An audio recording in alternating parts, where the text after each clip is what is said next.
Te engañaron. Así es que te salvo, hermano.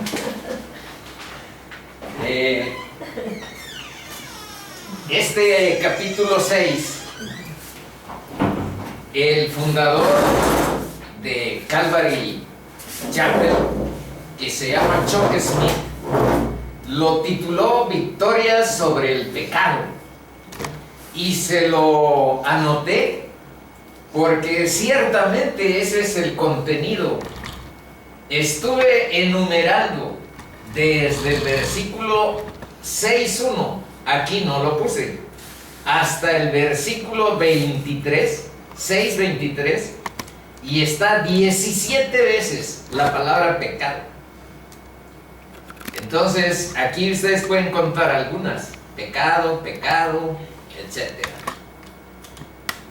Y si revisamos, ya empezamos, de eso se trata, de que los cristianos, los que vivimos en Cristo, tenemos a nuestra disposición la fuerza, el poder de Dios para que el pecado sea vencido en nuestra vida.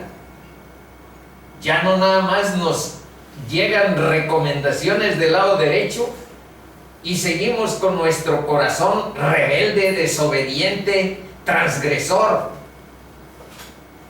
Hay otra composición de nuestro ser que nos permite tener victoria sobre esa entidad que uno minimiza, que uno trivializa, la ve uno como que no es para tanto, pero si la palabra de Dios hace tanto énfasis, y aquí les estoy mencionando que hay 17 veces el término, quiere decir que hay una alerta, quiere decir que hay un foco para que nosotros lo retomemos y lo consideremos en nuestra vida.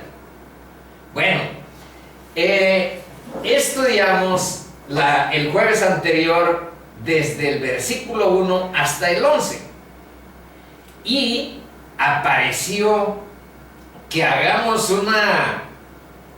digamos que una separación, pero a la vez una complementación, porque no son procesos disociados. La justificación por fe, por la misericordia y por la gracia de Dios, y la santificación de nuestra vida, a donde tenemos que poner diligencia, empeño y obras específicas en el día a día delante de Dios para lograr nuestro caminar agradable a Él. Entonces, estos procesos la Biblia los presenta integrados. Bueno, de alguna manera están mencionados, lo que aquí se marca como diferencias, pero lo que quiero decir no dice, la justificación no es la santificación, como les estuve mencionando, que hay un libro que yo leí que dice, Jesús es Salvador, pero no es Jesús tu Señor. Cuando yo leí eso, me sentí como tren descarrilado. Si tú oras delante de Jesús para que te salve, Él va a venir a salvarte, pero ¿cómo va a venir a tu vida? Como si Jesús es nuestro amigo, si Jesús es nuestro hermano, pero es nuestro Señor, Él es Dios. En la palabra dice que no se avergüenza de llamarnos hermanos. Y no nada más a los apóstoles. Dice que ustedes no son mis siervos, ustedes son mis amigos, porque nada les he ocultado, nada les tengo velado, les he abierto la agenda de la salvación. Son mis amigos. Sí, pero si Jesús viene como tu Salvador, va a llegar con la majestad de lo que es, y Él es Dios. No lo puedes separar. A Jesús lo quiero como mi Salvador, pero como Señor me pone muchos mandamientos, me pone muchas demandas, me pone en jaque. Nada más lo quiero como Salvador. ¿A dónde? ¿A dónde está eso? Léele. Léele bien. Bueno, dice, no voy a leer todos, solo les recuerdo, y está subrayado, ¿no sabéis que todos los que hemos sido bautizados en Cristo Jesús hemos sido bautizados en su muerte? Porque somos sepultados junto a Él, juntamente con Él, para muerte por el bautismo, a fin de que como Cristo resucitó de los muertos por la gloria del Padre, así también nosotros andemos en vida nueva. Aquí está, ¿no sabéis? Sabiendo esto, que nuestro viejo hombre fue crucificado juntamente con Él, para que el cuerpo del pecado sea destruido, a fin de que no sirvamos más al pecado. No sirvamos más al pecado. Entonces hay una parte de nosotros que a la hora de identificarnos, de unir nuestra vida a nuestro Salvador, queda fuera, queda anulada, queda muerta. Todas las concupiscencias que vimos, adulterio, fornicación, enojos, iras,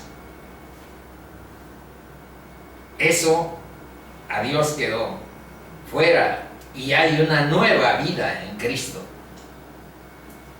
Andemos en nueva vida. Ahora, la justificación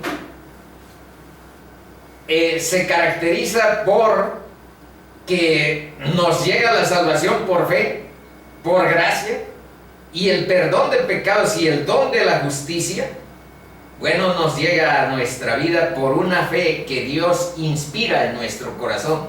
Eso está en Romanos 11:6 y en Romanos 1:17, que nadie dijo de memoria. Dice, ¿alguien sabe Romanos 1:17? Me voy a acordar, espérate. Dice, porque en el Evangelio para justicia, la justicia de Dios se revela por fe y para fe. Para fe. Como está escrito, el justo por la fe vivirá. Eso dice Romanos 1:17. Y Efesios 2:8, pues ese también lo deben de saber de memoria. Y no me pude acordar de Gálatas 2:20 y puse en aprietos a Tania porque le dije que buscara Efesios 2:20 y resultó un texto ahí que no era el que buscábamos. Así es que lo puse aquí para que ubiquemos cuando hablamos de justificación y para que ubiquemos cuando hablamos de santificación de nuestra vida. Dice, con Cristo estoy juntamente crucificado. Estos simbolismos que a veces son escalofriantes porque el mundo nos ha enseñado que los conceptos de la filosofía positiva, de la psicología y los mensajes positivos no tendrían que estar viendo con crucificado y con las alusiones que aquí se hacen. Bueno, pero nosotros abrazamos la verdad de nuestro Dios como está. Con Cristo estoy juntamente crucificado y ya no vivo yo, mas vive Cristo en mí. Esa es la unión, esa es la identificación de nuestra vida con Cristo. Ese es que nos injerta. Por ahí hay una palabra, pero ahorita no la tengo a mano, de una rama de un árbol que se injerta a un tronco, a una matriz más grande. Eso hace Dios con nuestra vida, nos injerta. Eso está en Juan 15, a donde dice, yo soy la vid, ustedes son pámpanos y sin mí nada podrán hacer. Y si no dan frutos, viene el Padre, los arranca y los echa al fuego. Eso dice Juan 15. Entonces somos pámpanos, somos ramas injertadas a la vid verdadera. Eso dice. Bueno, por eso dice, ya no vivo yo, mas vive Cristo en mí. Estamos unidos, injertados. Y lo que ahora vivo en la carne, en este mismo cuerpo, en este mismo instante, con esta sociedad, con estos vecinos, con estos familiares, lo que ahora vivo en la carne, lo vivo en la fe del Hijo de Dios, el cual me amó y se entregó a sí mismo por mí. Esa es la unión, esa es la justificación, ese es el perdón de pecados, ese es el don de justicia que Dios nos da para tener salvación de la ira de Dios frente al pecado, a nuestra condenación. Ahora, santificación. Aquí sí, manitos, aquí sí no vamos a ponerles ningún asunto de sus obras, de su disciplina. ¿Saben de dónde viene la palabra disciplina? No más que la palabra disciplina tiene relación en el original griego con la palabra gimnasio y disciplina, lo cual quiere decir que disciplina quiere decir sudar, lo cual quiere decir hay que hacer músculo para fortalecer, hay que trabajar duro y diligentemente. Ese es el sentido de la santificación. Vimos algo de la segunda de Pedro, capítulo 1, versículos del 5 al 7, y que aquí nada más estoy recordando lo que vimos. Ahí en esa porción de la segunda de Pedro dice que poniendo toda diligencia, añadan a la fe virtud. Vimos que virtud quiere decir excelencia moral. No se conformen, no se estacionen en que ya han tenido fe y Dios los ha salvado. Eso quiere decir, no se inmovilicen, no se dejen pasivamente. Añadan a la fe virtud, excelencia moral, pero no nada más se estacionen en la virtud. A la virtud hay que agregar conocimiento, al conocimiento dominio propio, al dominio propio paciencia, a la paciencia piedad. Pedro, espérate tantito, ya casi me abrumas con tantas demandas y me saturas de tantas tareas que me estás asignando. Sí, chiquito, pero todavía te falta afecto fraternal y la cúspide de la corona, el amor ágape que Dios derrama en nuestros corazones por medio de su Espíritu, para no tener nada más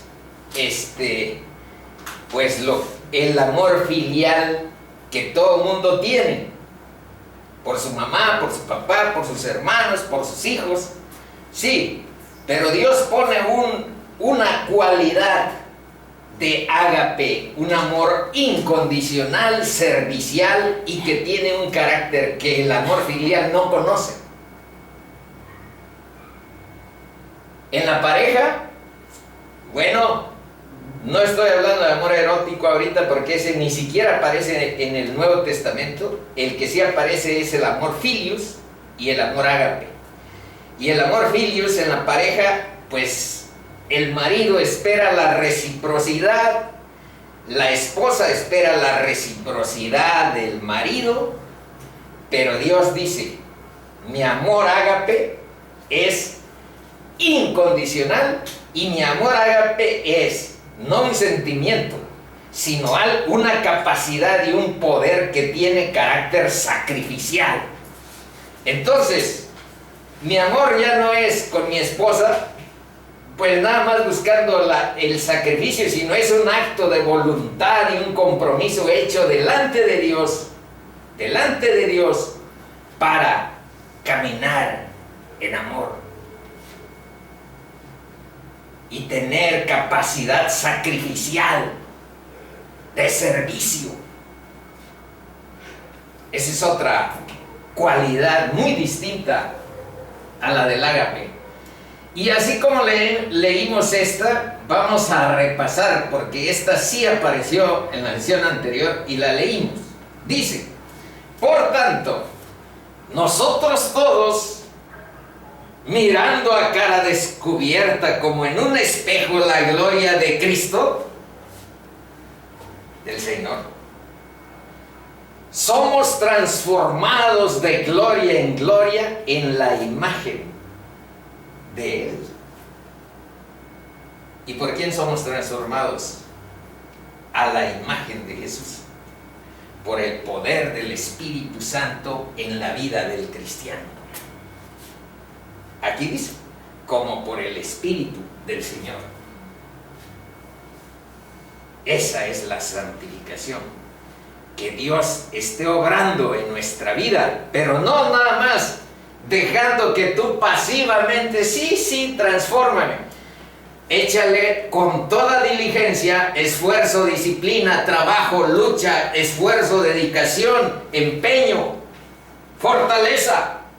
Échale toda la carne al asador para agregar todas estas cosas: conocimiento, dominio propio, paciencia, piedad. Eso no es un asunto que te llegue nada más. Es trabajo tuyo y bendición de Dios. Esa es la chispa, lo nuevo. Trabajar duro. Les digo que la palabra disciplina, porque hay disciplina espiritual, proviene de gimnasio. Nunca he ido al gimnasio, la verdad. Corro, que es diferente. Luego, vimos estos verbos, esmen, que quiere decir unión, y tiene que ver con este primer proceso, y comunión, que es menein, son verbos en griego.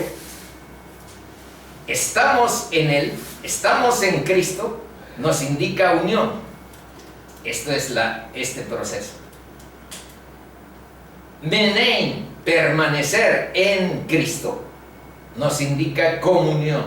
Eso significa la santificación de nuestra vida. Bueno, ahora veamos estas conclusiones de esta porción analizada. La justificación no tiene nada que ver con el vivir santo. ¿Por qué? Pues porque nos presentamos a Dios todos embarañosos y llenos de oscuridad, de pecado. Estoy hablando de mí. ¿A dónde está tu vivir santo para llegar delante de Dios? Vas a pedir perdón por la oscuridad que ha reinado, la desobediencia, la transgresión, la ingratitud en la que te has movido. Porque Dios siempre es bueno. Dios siempre te da gracia, aunque estés en la oscuridad. Pero somos ingratos. Somos ingratos. Entonces, nada tiene que ver con el vivir santo este proceso primero de justificación, salvación, perdón de pecados, don de justicia. Eso, ahí el vivir santo no. Vas pecador, vas arrepentido, vas con fe.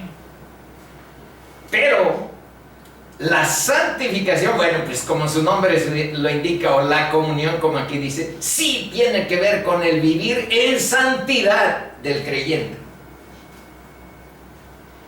Otra, la gracia, esta que nos salva, esta que nos justifica, esta que nos da perdón, no otorga permiso para vivir en el pecado y en la carne, sino que suministra fuerza y poder para romper su poder y esclavitud para vivir en el Espíritu. Por otra parte, esto tiene que ser algo que permee toda la sesión de hoy. Véanla bien. Nadie debe autoengañarse que no tenemos pecado, sino que hay que esforzarse constantemente por medio de la gracia para mortificar el pecado que permanece residualmente en nosotros. Porque este cuerpo, porque esta mente ligada a lo gregario, tiene una inclinación. Y esa inclinación es que nosotros somos, pues, nuestro propio Dios. Somos y aceptamos la noción de una divinidad, pero como auxiliar a nosotros que somos los verdaderos dioses. Ahora, la cuarta viñeta dice, en la santificación juega un papel muy importante nuestra responsabilidad humana.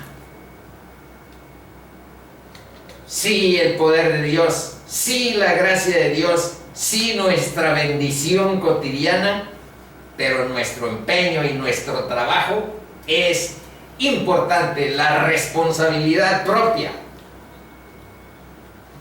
Luego, para cerrar este memorándum, dos porciones, lo que Dios ha hecho por nosotros. Efesios 1, 4, 5, y lo que podemos hacer nosotros. Efesios. ¿Qué hizo Dios con nosotros? Nos escogió en Él antes de la fundación del mundo, para que fuésemos santos y sin mancha delante de Él, en amor, habiéndonos predestinado para ser adoptados hijos suyos por medio de Jesucristo. ¿Y qué hicimos para que tuviéramos esas bendiciones? Nos escogió para que fuéramos santos y sin mancha delante de Él, en amor, habiéndonos predestinado para ser adoptados hijos. Tantísimo. ¿Y qué hicimos? Bueno, vean aquí, según el puro afecto de su voluntad. Esa es la gracia, lo que Dios ha hecho por nosotros. ¿Y qué podemos hacer nosotros? Bueno, aquí vean, empieza a delinearse el horizonte de la responsabilidad humana. Sí, pues, Colosenses 3, versículos 1 y 2. Sí, pues, habéis resucitado con Cristo. Y la verdad, cuando uno sientes en el corazón la transformación que Dios obra en tu vida, tú sabes que vives por el poder de la resurrección de Cristo y no por ti mismo y no por otra cuestión. Entonces dice, si pues habéis resucitado con Cristo, buscad las cosas de arriba.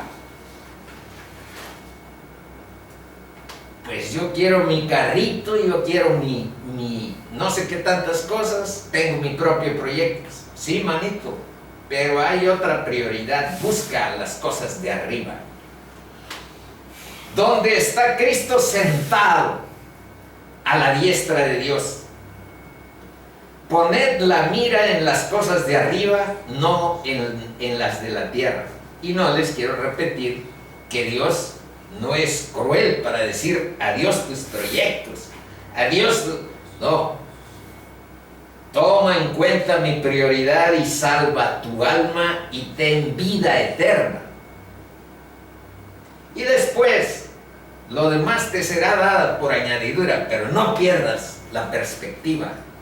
Tu alma vale más. ¿De qué te vale ganar el mundo si pierdes tu alma? Ese es el enfoque.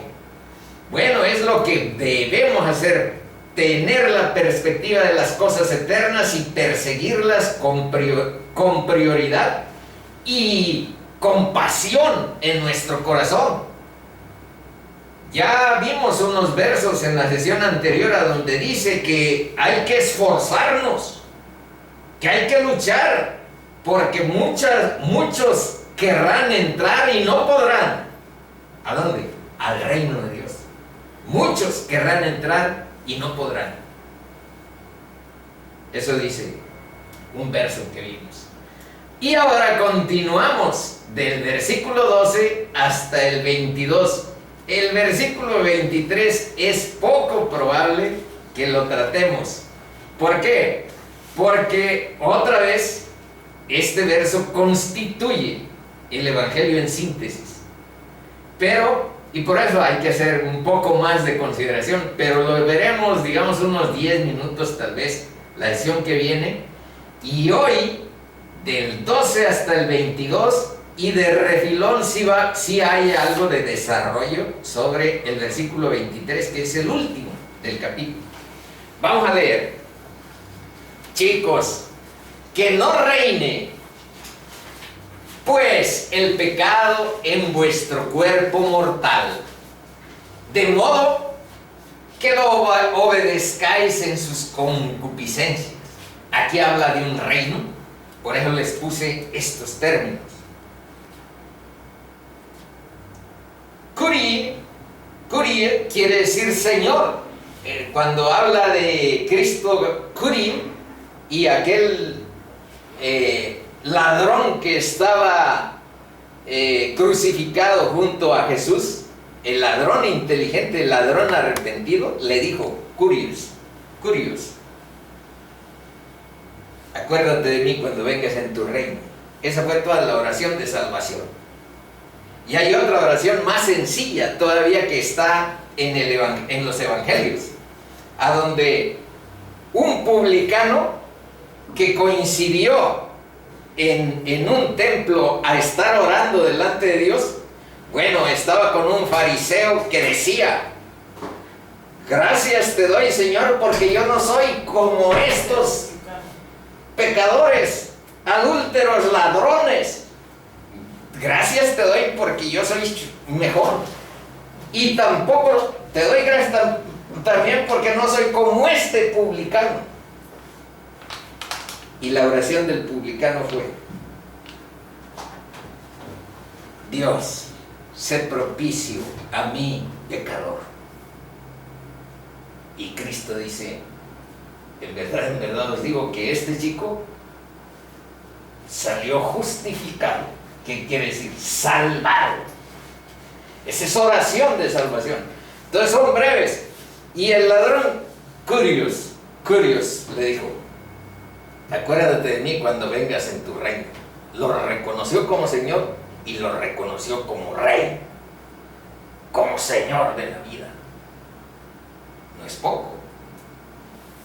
No es poco tener ese discernimiento, se lo dio. Esa es la fe que Dios da a veces, cuando Él quiere.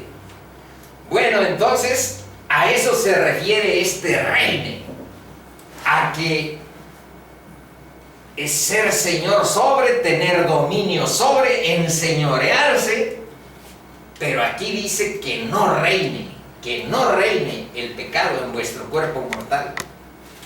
Bueno, y luego el 13 dice, ni tampoco presentéis vuestros miembros. Y yo hasta les desglosé qué miembros. Aquí están, vista y oído. ¿Qué vamos a ver? ¿Qué vamos a oír? Manos y pies. Las manos en la Biblia representan tus obras, lo que haces. No es tanto así como el tacto, sino tu obrar. Y tus pies indican tu enfoque, hacia dónde te diriges, qué persigues, cuál es la finalidad que te motiva para caminar. Y también obviamente está la boca, la comida y la bebida, nuestro corazón y nuestra mente, nuestro temperamento. Porque yo antes decía que era de una determinada manera y ya no podía cambiar.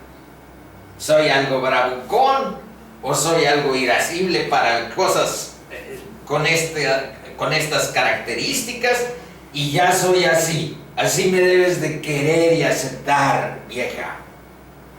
Bueno, no hay tal. Tu temperamento y tu carácter, cuando está siendo moldeado junto con todo tu ser, pues tiene que cambiar. ¿No es cierto eso de que hay que estar como aferrado a un molde anacrónico que ya no tiene sentido? Está desfasado. Y por supuesto, ¿qué tipo de relaciones? Eso para ilustrar vuestros miembros, ni tampoco presentéis vuestros miembros al pecado, ni este, ni los que están enunciados. Y si no los presentamos al pecado y a la iniquidad, ¿a quién? Aquí dice, sino presentaos vosotros mismos y todos vuestros miembros a Dios, como vivos de entre los muertos, y vuestros miembros a Dios como instrumentos de justicia.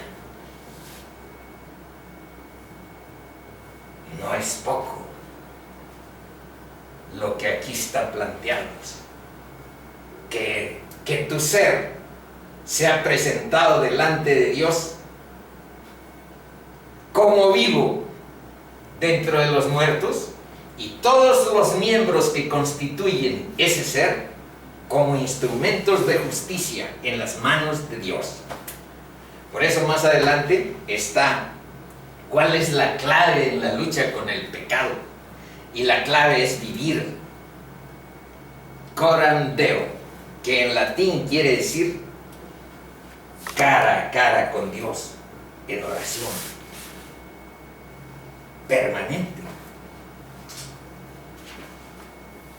Y si estás en la presencia de Dios, buscando la presencia de Dios en tu vida, es poco probable que te descarriles.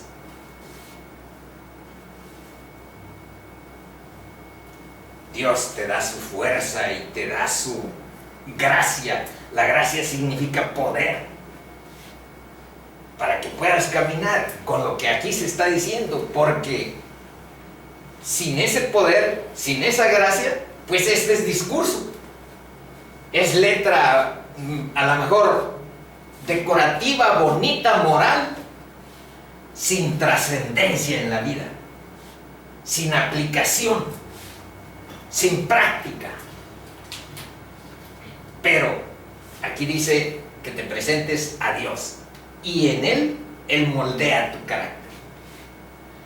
Porque, y otra vez el asunto de no se enseñoreará. El pecado ya no puede tener dominio, ni control, ni poder sobre tu vida si estás en Cristo. Eso quiere decir. Pero además, aquí viene una parte de las que constituyen o provocan muchas discusiones raras entre hermanos, cuando dice, pues no estáis bajo la ley, sino bajo la gracia. Porque unos dicen, bueno, si ya no estamos bajo la ley, pues somos libres de hacer lo que queramos, sino bajo la gracia. Por eso que les acabo de mencionar, por esa desviación, por esa desvarío, ese extravío, Pablo vuelve a repetir la pregunta del versículo 1 que vimos desde el jueves anterior. Dice casi lo mismo que el versículo 1. ¿Qué pues? ¿Pecaremos porque no estamos bajo la ley, sino bajo la gracia? Y otra vez responde con el mismo énfasis, que en el griego dice algo así como jamás. Que se calle el que dice eso. Más o menos eso significa en los originales. Nomás que aquí, pues la versión Reina Valera le pone un poco más elegante, menos drástico, y lo pusieron en ninguna manera, en vez de jamás, que se calle el que esté diciendo eso. Ya saben que la Biblia a veces habla con demasiada fuerza, demasiada contundencia, y así está en los originales, con una con un matiz, con un énfasis, cállese el que llegue a pensar eso, que se calle. Ese es el énfasis. Bueno, seguimos. Sin embargo, Dios es misericordioso, Dios es amor. Pero eso no quiere decir que no te diga su verdad con claridad. 16. ¿No sabéis que si os sometéis a alguien como esclavo? Esa parte cuando ahí estemos desglosando, pues a lo mejor no les parece suficiente, porque van a ver que dice que todos somos esclavos de algo. Esa es la parte. Pues alguno va a decir, no, yo no soy esclavo, yo me siento muy libre, etc. Ha de estar mal la Biblia entonces, porque dice que somos esclavos y que Dios te da la opción de que seas su esclavo de Él, porque te ve como esclavo del pecado, esclavo del mundo. Vente aquí, sé, pero no dice, ahorita vamos a ver a donde dice, ponte tu yugo. Dice Cristo, ponte tu yugo y ven a mí.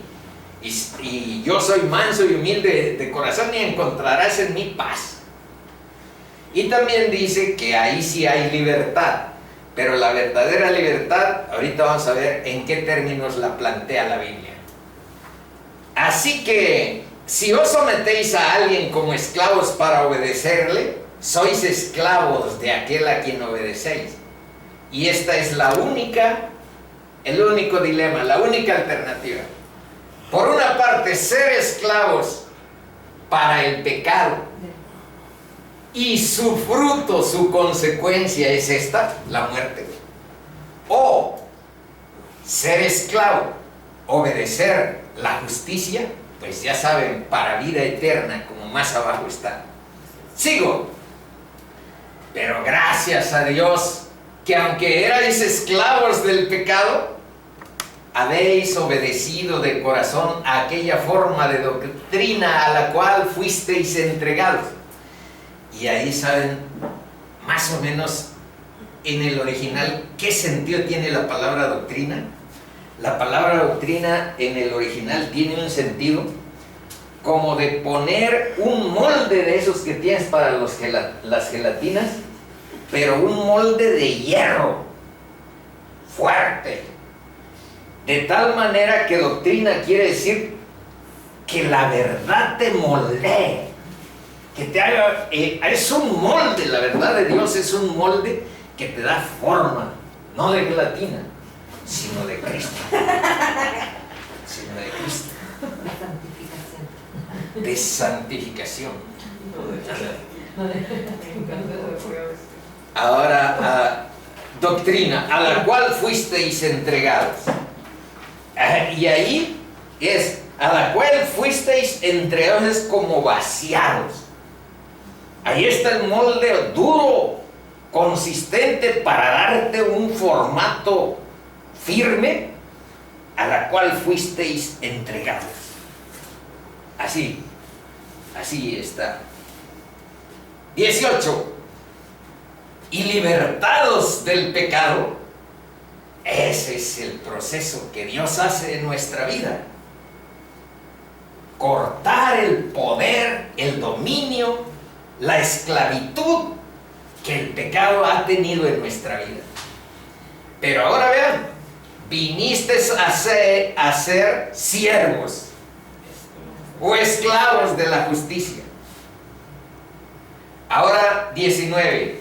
Esta flecha quiere decir que lo relacionen o lo junten con el versículo 13, porque lo que está encerrado tiene el mismo sentido de buscar la presencia cara a cara con Dios. Dice, hablo como humano. Muchas veces Pablo utiliza esa expresión. Pues estoy hablando así como muy horizontal con ustedes para que me entiendan lo más claro posible. Hablo como humano por vuestra humana debilidad.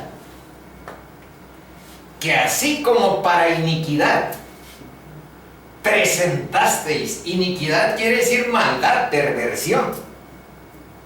Así como para la maldad presentasteis vuestros miembros para servir a la inmundicia y al pecado, lo parafraseo, y la iniquidad dice aquí, así, ahora, nuevo periodo, nueva vida, nueva identidad, así ahora para santificación, presentad vuestros miembros para servir a la justicia. Porque cuando erais esclavos, ya saben que Pablo es demasiado insistente, reiterador, enfático, subrayar conceptos. Estoy hablando de libertad y otra vez dice, porque cuando erais esclavos del pecado, erais libres acerca de la justicia. Muy libres acerca de la justicia de Dios, de los mandamientos de Dios, de la palabra de Dios. Pero ahí les voy una pregunta. ¿Pero qué fruto teníais de aquellas cosas de las cuales ahora os avergonzáis? Y se los digo claro, ese es un signo de la obra de Dios en tu vida. No que te andes acomodando a determinadas conceptos y ideas como el que aquí está mencionado, sino porque es algo natural. Porque de pronto lo que era una parte como de orgullo, tu pecado, tu libertad, tu transgresión, como algo llevadero, te da vergüenza. Ese es un signo de la obra de Dios. ¿Y por qué? ¿Qué fruto teníais? De esas cosas que ahora te dan vergüenza. El fin de ellas es muerte.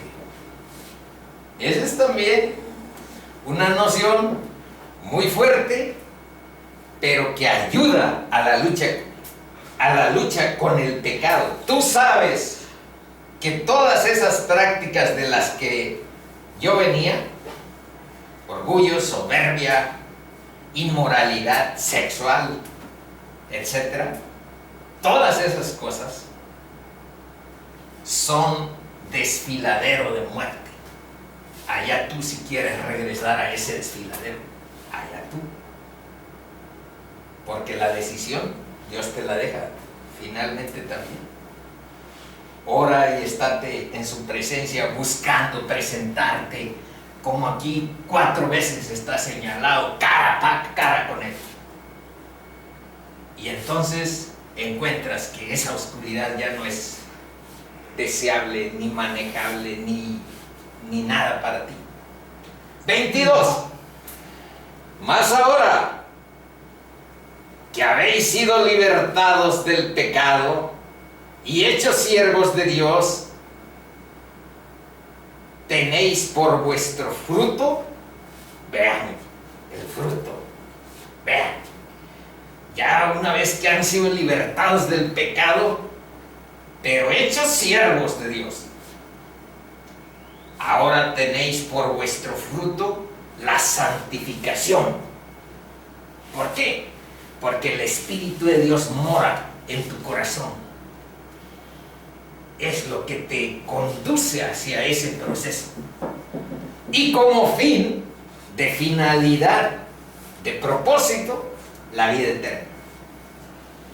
Y la que les digo que es un verso que constituye en síntesis el Evangelio. Pero no lo vamos a explicar mucho esta vez. Último. Porque la paga del pecado es muerte, mas la dádiva, y aquí lo único que quiero comentar es que vean lo que dice, mas la dádiva. No dice un mérito, no dice un logro, dice una gracia, un don, un regalo.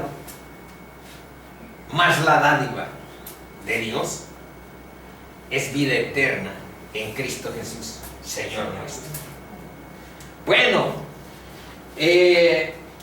aquí ya con lo que fuimos adelantando, lo único que hay que agregar es doulo o doulos. Pablo mucho utiliza esos términos porque dice Pablo, esclavo de Jesucristo, y pone la palabra doulos. Y esa esclavitud dice en posición de servidumbre. Ser esclavo, ser siervo, reducir a servidumbre o subyugar, eso significa la palabra doulos, que es lo que aquí aparece con cierta frecuencia en cada ocasión que vimos lo de estar esclavizado. Bueno, y dice que la existencia corporal total, nuestro cuerpo, la existencia corporal, nada más que ahí hay que hacer un poco de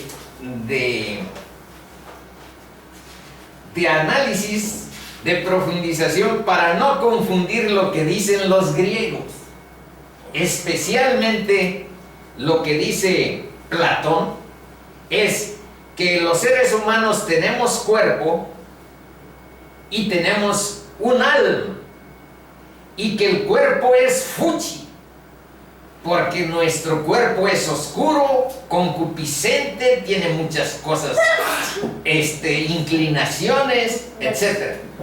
Y que nuestra alma necesita, es la libertad, es el pensamiento alado, etc.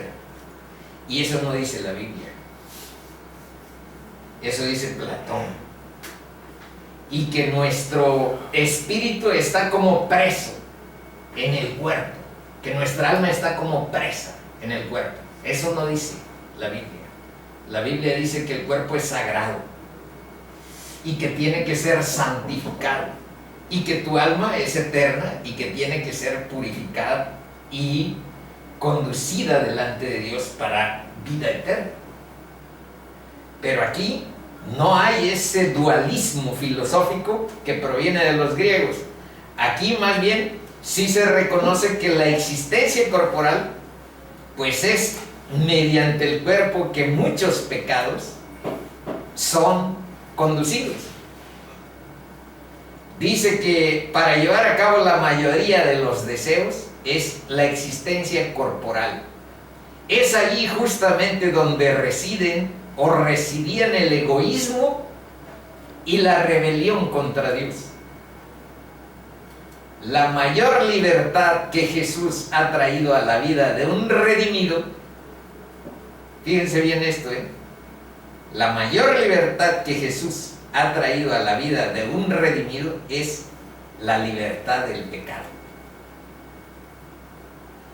Nadie puede decir, siendo cristiano, siendo haber sido tocado por el poder de Dios, nadie puede decir, sigo atado, dominado, esclavizado al pecado. Porque entonces ahí te van dos preguntas. ¿Qué poder ha tenido la obra de Dios en tu vida si sigues atado, si sigues esclavizado, si sigues bajo el dominio y bajo su poder? Y a otra, ¿de qué te ha hecho libre Jesús? Entonces, la otra parte pues ya la adelanté. Dice que si sabéis lo que Dios ha hecho contigo, y lo que Dios ha hecho contigo está aquí. Te ha unido a Cristo, te ha hecho resucitar a nueva vida, y tu viejo hombre allá quedó. Bueno, si sabes eso, ese es saber, eso es, ya sabéis lo que Dios ha hecho contigo. Bueno, presentar vuestro ser y vuestros miembros a Dios. Y les recuerdo, porque es muy fácil ponerle aquí, no veas telenovelas ni programas de chicas que tengan poca ropa, y mucho menos lo que ahora se estila tanto en millones de páginas de internet, que es la pornografía, y que distorsiona la realidad de tu cerebro y de tus emociones en relación a las personas de tu sexo opuesto. Es una distorsión afectiva, emocional, que logra penetrar por medio de tu vista. Pero lo que quiero decir, yo no les voy a poner aquí una lista al estilo de los legalistas de lo que deben y no deben ver, de lo que deben y no deben oír, de lo que deben y no deben proceder y enfocar en sus vidas, de lo que deben o no deben comer y beber. ¿Por qué? Porque en la gracia, vean cuál es uno de los principios fundamentales. Todo me es lícito, pero no todo te conviene. Todo me es lícito, pero no todo edifica. Y hay que ser cuidadosos en lo que Dios enseña.